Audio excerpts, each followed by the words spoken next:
Hi, இன்றைக்கான Bhagyalakshmi review பார்க்கலாம். ராதிகா கோபிக்கிட்ட உங்கள் அம்மாவை வீட்டை விட்டு வெளியில் போக சொல்லுங்கள் அப்படின்னு சொல்கிறாங்க. அதெல்லாம் அம்மா போகமாட்டாங்க அப்படின்னு கோபி சொல்கிறாரு. எப்படி போக சொல்கிறது அப்படின்னு கேட்குறாரு. உங்கள் அம்மாவுக்கும் எங்கள் அம்மாவுக்கும் செட்டே ஆக மாட்டேங்குது அப்படின்னு சொல்கிறாங்க. செட் ஆகலைன்னா உங்கள் அம்மாவை போக சொல்லு அப்படின்ற மாதிரி கோபி சொல்கிறாரு. எங்கள் அம்மாவை விட்டு வெளியில் போக சொல்கிறீங்களா? உங்கள் அம்மாவுக்காக எங்கள் அம்மா தானே எல்லா நேரத்துலையும் நம்மளுக்கு சப்போர்ட்டாக இருந்தாங்க அப்படின்ற மாதிரிலாம் ராதிகா சொல்கிறாங்க. உடனே ராதிகாவோட அம்மாவும் பேக்லாம் எடுத்துகிட்டு நான் போகிறேன் அப்படின்னு சொல்லிட்டு கிளம்புறாங்க.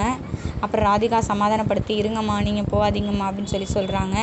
அப்புறம் பாக்கியா ரெஸ்டாரண்ட்டில் இருக்காங்க. பக்கத்தில் பார் வரப்போகிறத நினச்சி ரொம்ப கவலையாக இருக்காங்க. அந்த பார் ஓனரும் வர்றாரு. ஜூஸ் வேணும் அப்படின்னு சொல்லிட்டு குடிக்கிறாரு. அப்போ செல்வி சொல்கிறாங்க, சொல்லிடுக்கா, பாரை எடுக்க சொல்லுக்கா அப்படின்னு சொல்கிறாங்க. உடனே அவங்களும் பேசி பார்க்குறேன் அப்படின்னு சொல்லிட்டு அந்த ஓனர்கிட்ட பேசுகிறாங்க. இங்கே வேலை பார்க்குறவங்களாம் லேடிஸு கொஞ்சம் பயப்படுறாங்க பார் வர்றதுனால அப்படின்னு சொல்கிறாங்க. அதுக்கு அவர் சொல்கிறாரு, பொம்பளைங்களாம் ஹோட்டல் நடத்தினா இப்படி தான், இதே ஒரு ஆம்பளையாக இருந்தால் இந்நேரம் எவ்வளோ ப்ராஃபிட் வரும் அப்படின்றத பற்றி யோசிச்சிருப்பாரு. நீங்கள் பயப்படுறீங்க அப்படின்னு சொல்கிறாரு.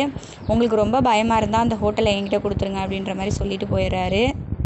அப்புறம் வீட்டில் இருக்கும்போது செல்வி சொல்கிறாங்க, ஜெனிக்கும் அமிர்தாவுக்கும் இடையில ஏதோ சண்டை மாதிரி தெரியுதுக்கா, என்னன்னு கொஞ்சம் விசாரி அப்படின்னு சொல்கிறாங்க. எனக்கும் அப்படி தான் தோணுது, நான் என்னன்னு கேட்குறேன் அப்படின்ற மாதிரி சொல்கிறாங்க. அப்புறம் அமிர்தா வராங்க. அமிர்தா கிட்ட கேட்குறாங்க, உனக்கும் ஜெனிக்கும் ஏதாவது பிரச்சனையா, என்னம்மா சொல்லு அப்படின்னு கேட்குறாங்க. அமிர்தா சொல்கிறாங்க, ஜெனி எதுவும் சொன்னாங்களாம்மா, அப்படிலாம் ஒன்றும் இல்லையம்மா அப்படின்னு சொல்கிறாங்க. அப்புறம் பாக்கியா சொல்கிறாங்க, ஜெனி சொல்கிறதெல்லாம் நினச்சி எதுவும் கவலைப்படாதம்மா, ஜெனி இப்போ தானே குழந்த பெற்றிருக்கா, அவளுக்கு கொஞ்சம் இதாக இருக்கும், டென்ஷனாக இருக்கும், அதனால எதுவும் பேசியிருப்பா. அதுவும் இல்லாமல் செலியன் பண்ணதுனால அவள் கொஞ்சம் மன வருத்தத்தில் இருக்கா, அதனால ஏதாவது பேசுவா, கொஞ்சம் பொறுத்து போ அப்படின்னு சொல்லிட்டு அமிர்தா கிட்ட சொல்கிறாங்க.